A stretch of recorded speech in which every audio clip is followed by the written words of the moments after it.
mietitään alkoholia, niin okei, meillä on noin 500 000 riskikäyttäjää Suomessa, mutta meillä oli 1 miljoona läheistä, jotka kärsii tästä alkoholin käytöstä.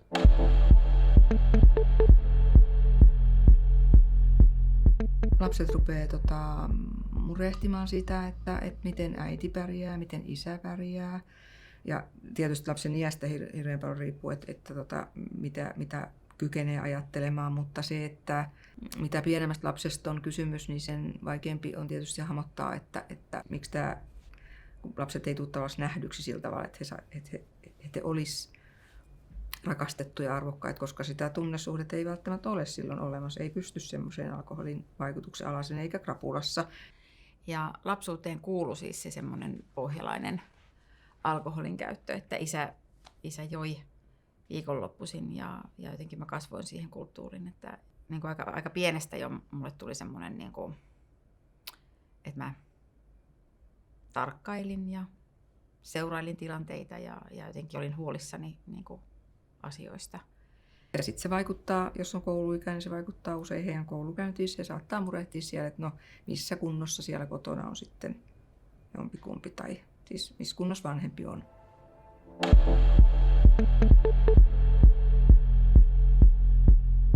Varmaan tunnekylmyys on yksi semmoinen, mikä on aika olisi siis se persoona, kenen kanssa oltiin silloin niin kuin tekemisissä, niin mä usein sitä sanon, että ihmiset, jotka tapaa nyt sut tai tutustuu suhun nyt, niin ei taatusti usko sitä, minkälainen, niin kuin, kuinka tunnekylmä sä olit silloin.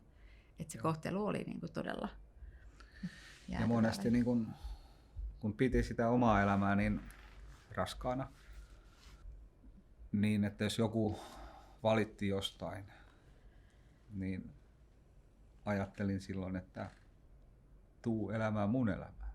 Niin kyllä hymy hyytyy. Muija motkotti, mutta mitä mä siitä välitin? Kyllä sillä kohtaa riippuvuus oli tärkeämpi asia kuin yhden muijan motkotukset. Että niin ei noi läheiset ihmiset saa aikaiseksi, ei se yleisestikin mä oon kuullut, ei niiden sanomiset ja tekemiset mitään paina silloin, kun se tulee se kohta, että mennään, niin sit mennään.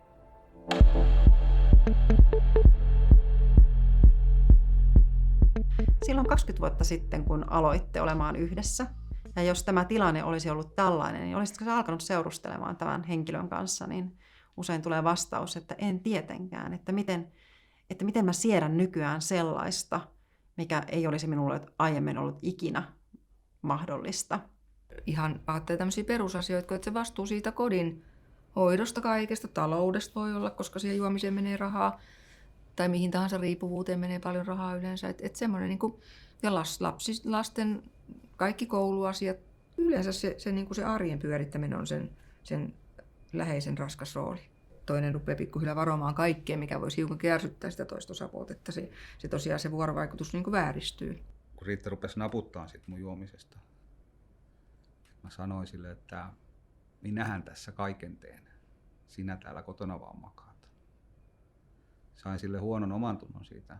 Jos tämän alkoholistin kanssa, jos joutuu asumaan, niin se helposti on sellaista, että sitä totuttelee varomaan ja kuuntelemaan toisen käytöstä ja helposti syyttää itteensä, että mä nyt jotenkin ärsytin sitä ja mä nyt aiheutin tänne, että nyt se lähti ryyppäämään. Niin se täytyisi jokaisen muistaa, että ei se syy ole sinussa tai minussa, että kyllä ne toisen ongelmat on siellä ihan hänellä itsellään.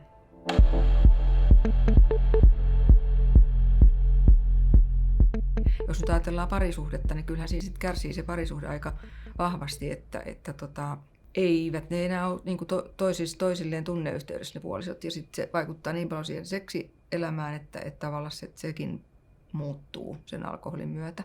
Alkoholi vaikuttaa siihen niin kuin hormonaalisella tasolla siihen halukkuuteen ja sitten miehellä tietysti testosteroni ja näihin mies- ja naishormoneihin, että naisilla niin rupeaa enemmän erittyä testosteroni ja miehillä estrogeeni ja sitten se sillä tavalla vaikuttaa, että monet ajattelevat, että alkoholi parantaa seksikokemuksia, mutta sitten jos se fokus ja toimintakyky luupahtaa siinä matkan varrella, niin se saattaa aiheuttaa huonoja kokemuksia, joista voi tulla itseään toistava kierre.